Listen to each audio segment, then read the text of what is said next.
The views of members of the public and, by extension, family members of the victims of October 1983 atrocities have influenced government to recant its decision to launch Grenada's Golden Jubilee celebrations on October 19th, the date when the country's former Prime Minister and several others were gunned down.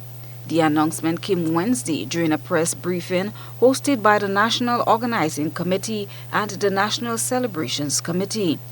It was first revealed during a press conference on September 19th that October 19th will be a public holiday, referred to as National Heroes Day.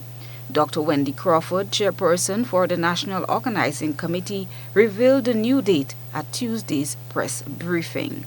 We have also carefully considered the concerns raised by members of our community concerning the decision to merge the Independence Launch with the events of October the 19th.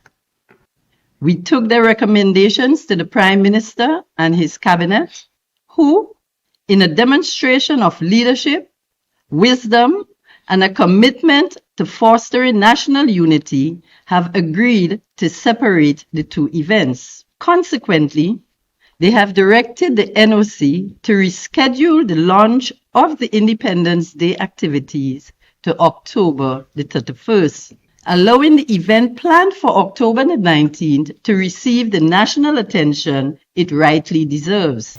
To honor our fallen heroes, chairperson of the National Celebrations Committee, Ms. Jackie Alexis, said they have organized activities around the October 19 commemoration. So the day will commence at 9 a.m. with an ecumenical mass service at the National Stadium, and that would be accompanied by some speeches, some remarks by government officials, participation by family members of the 19 victims, and also some respectful cultural presentations. It will also include laying of wreath up at the fort. At 1 p.m. there will be a tolling of the bells across the country. Church bells will ring out, and that will be followed by a moment's silence. And then later in the day, at 7 p.m., the nation is invited to join us on the carronage for a candlelight gathering. Alexis notified the public that only a small group of individuals will be allowed up at Fort George to lay their wreath due to ongoing construction.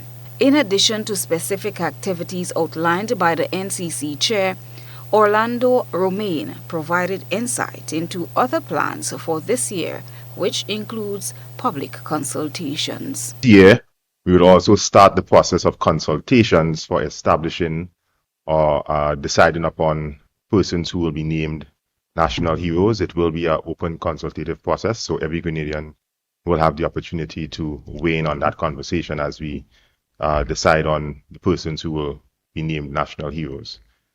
We do have a committee who is working out the criteria for that, and we will be guided by their recommendations. Additionally, in the coming months, we will start the process of exploring the selection spot for the National Heroes Park. We have a few options in mind, and come next year, that park will be open, which would house monuments in commemoration to those who have lost their lives on the fort and other heroes. So National Heroes Day will be known not just for those on the 19th, but all heroes of our country and of our history from the years gone to recent.